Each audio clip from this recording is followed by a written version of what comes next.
The Battle of Okeechobee, fought on December 25, 1837, stands as one of the most significant conflicts during the Second Seminole War. This battle pitted U.S. forces, led by Colonel Zachary Taylor, against the Seminole warriors and their black allies, who were resolutely defending their territory in the Florida wilderness. It unfolded along the banks of Lake Okeechobee, one of Florida's largest and most remote bodies of water, marking a pivotal moment in the Seminole resistance against U.S. military pressure to force them out of their homeland. The battle also highlighted the unwavering determination of the Seminole people, who were fighting not just for their land but for their cultural and spiritual survival in the face of relentless expansionist forces. The broader context of the Battle of Okeechobee lies in the complex and turbulent history of the Second Seminole War, which spanned from 1835 to 1842. This conflict itself was a continuation of previous hostilities, as tensions between the U.S. government and indigenous tribes in Florida had been brewing since the end of the First Seminole War in 1819. With the acquisition of Florida by the United States from Spain, the U.S. government began to intensify its efforts to remove Native American tribes from the region, particularly the Seminoles, who had established a unique identity and autonomy within Florida's marshes and dense forests. The Treaty of Payne's Landing, signed in 1832, required the Seminoles to move west of the Mississippi River, but it was a treaty deeply flawed from the outset. Not only did it lack the full consent of the Seminole leaders, but it also ignored the tribe's refusal to abandon their homeland. The government's insistence on enforcing the treaty, despite Seminole resistance, inevitably escalated tensions and sparked the flames of war.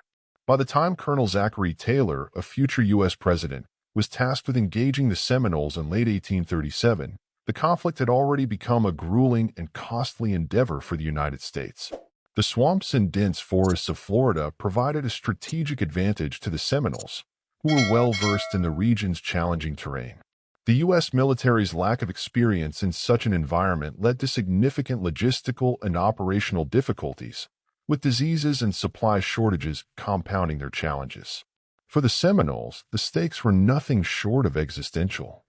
Led by charismatic and determined leaders like Billy Bowlegs and Alligator, they represented a united front against what they saw as an existential threat. Notably, the Seminoles were joined by a number of black allies, known as Black Seminoles or Maroons. These were formerly enslaved individuals who had sought freedom among the Seminoles, forming a close alliance with them. Their presence in the Seminole forces was a potent symbol of the intertwined fight for survival and autonomy, as they too resisted the reimposition of slavery by the United States. As Taylor's force advanced southward, they encountered fierce resistance from the Seminoles and their allies. On the morning of December 25th, Taylor's troops were drawn into a trap along the banks of Lake Okeechobee. Taylor had prepared for a direct assault, believing he could overwhelm the Seminole defenders with the sheer force of his soldiers. His forces, numbering around 800 men, included experienced soldiers from the 6th Infantry Regiment, the Missouri Volunteer Militia, and an artillery contingent. But the Seminole warriors, numbering around 400, had fortified their position along the lake's edge, using the dense sawgrass and swampy terrain as natural defenses. Their plan was to maximize their advantage in the treacherous environment, fully aware that the U.S. troops would be impeded by the wet and unstable ground. The battle that ensued was one of intense brutality and chaos. Taylor's forces found themselves immediately disadvantaged, as their heavy weaponry and equipment made movement through the sawgrass incredibly difficult. The Seminole warriors, however, moved swiftly and used the terrain to conceal themselves. They launched waves of ambushes and surprise attacks, harrying the U.S. soldiers as they struggled to maintain formation. As the battle continued, Taylor's men were forced to fight in smaller, scattered groups, rendering their superior numbers less effective. The Seminole sharpshooters, equipped with rifles and bows, used their knowledge of the land to devastating effect, taking cover behind trees and firing from concealed positions.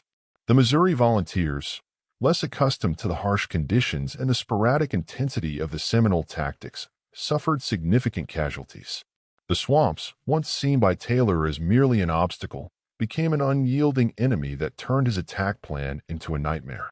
Taylor's strategy ultimately relied on a frontal assault, which played directly into the Seminoles' defensive strategy. Despite the ferocity of the Seminole defense, Taylor ordered repeated charges into the dense underbrush. His troops, exhausted and bogged down by mud and sawgrass, pushed forward under constant fire from the Seminole positions. The conditions were brutal for both sides. The midday heat and swamp humidity weighed heavily on the soldiers, and the unrelenting mosquitoes added to the misery. Amid the chaotic skirmishes, soldiers on both sides were forced into close-quarters combat, with hand-to-hand fighting erupting at various points along the line. Despite their valiant resistance, the Seminoles were eventually outflanked as Taylor's troops adapted their tactics and maneuvered around their positions.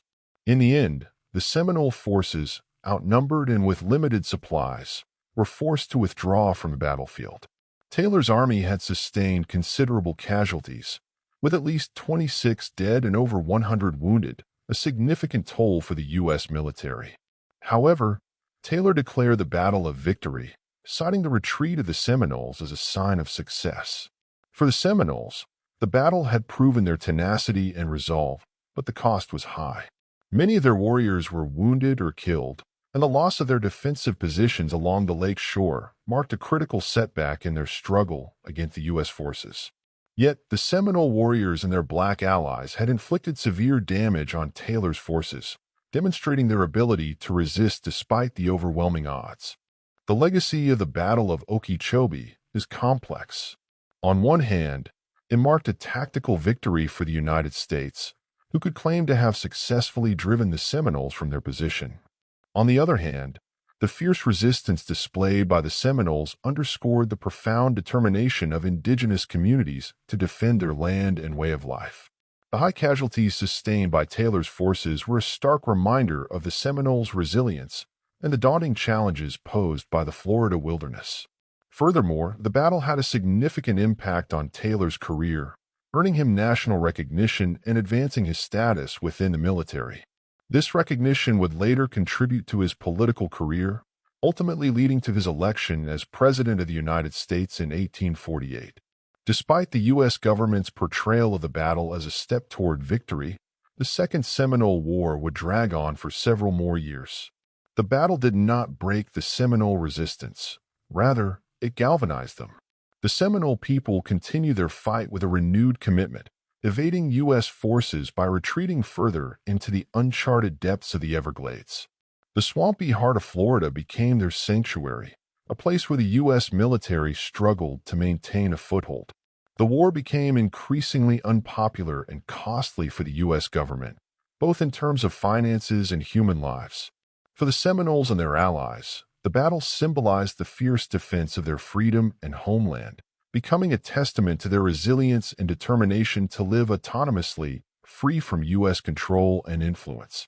The legacy of the Battle of Okeechobee remains a source of pride and reflection for the Seminole people. Their descendants regard the battle as a profound symbol of their ancestors' courage and refusal to surrender. The enduring story of their fight against colonization and forced removal highlights the broader struggle of indigenous people across North America who resisted U.S. expansion. Today, the battle is remembered not just as a military engagement, but as a moment of cultural resilience and defiance. The Seminoles' refusal to be subdued, even in the face of overwhelming odds, resonates with themes of strength, survival, and the desire for self-determination. It is a chapter in American history that reminds us of the costs of expansion and the enduring strength of indigenous resistance.